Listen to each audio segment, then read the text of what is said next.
পাউরুটি আপনার আমার প্রতিদিনের একটি ব্রেকফাস্ট, যেটা কম বেশি বাংলাদেশের সবাই খেয়ে থাকে সকালবেলা। আচ্ছা, এই পাউরুটি কি মেয়াদ উত্তীর্ণ কিনা আপনি কিভাবে বুঝবেন?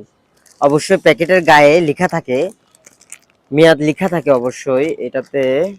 এই যে মেয়াদটা অবশ্যই লেখা আছে যে এটা 7 তারিখে উৎপাদন, 10 তারিখে এটার মেয়াদ শেষ। সো এখন আমি এই পাউরুটি নিয়ে কথা বলতে চাচ্ছি কেন।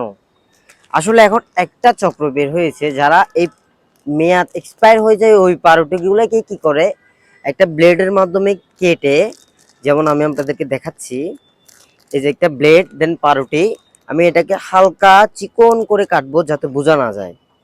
চিকন করে কাট করে দেন কেটে ফেললাম, এখান দিয়ে হচ্ছে এইটা বের করে ফেলবো, বের করলাম, ফেলে দিলাম, শেষ। এখন আরেকটা নতুন মেয়াদের কাগজ আমি এখানে ঢুকিয়ে দিলাম, প্যাকেট কিন্তু নতুনের মতোই থেকে গেল। এই যে নতুন মেয়াদ হয়ে গেল।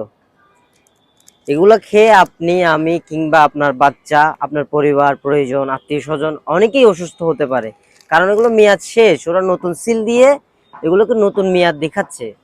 আপনাদেরকে আমি যেভাবেই দেখাইছি ঠিক এভাবেই এই প্রক্রিয়ায় একটা সিন্ডিকেট এই ব্যবসাগুলো চালিয়ে যাচ্ছে। সো আপনাদের কাছে একটাই অনুরোধ যে যখনই পাউরুটি কিনতে যাবেন দোকানে, অবশ্যই প্যাকেটটা দেখার সময় মেয়াদ যদি থেকেও থাকে, অবশ্যই প্যাকেটটাকে পুরাটা একটু ভিউ করবেন, ভালো মতো একটু সি করবেন, দেন গিয়ে আপনি দেখবেন প্যাকেটে কোনো ছিঁড়া আছে কিনা। যদি দেখেন ছোট্ট এক সুতা পরিমাণ একটা ছিঁড়া থাকে, সেক্ষেত্রে আপনি ওইটা নেবেন না এবং ওই দোকানদারের উপর প্রশ্ন তুলুন, এটা ছিঁড়া কেন, এখানে নিশ্চয়ই নতুন মেয়াদের সিল দেওয়া আছে, এই জন্য ছিঁড়া। ভিডিওটি আপনাদেরকে বলে আপনাদেরকে সতর্ক করার চেষ্টা। অবশ্যই ভালো লাগলে ভিডিওটি শেয়ার করে দিবেন এবং অন্যদের উপকারে সহযোগিতা করবেন। ধন্যবাদ। আসসালামু আলাইকুম।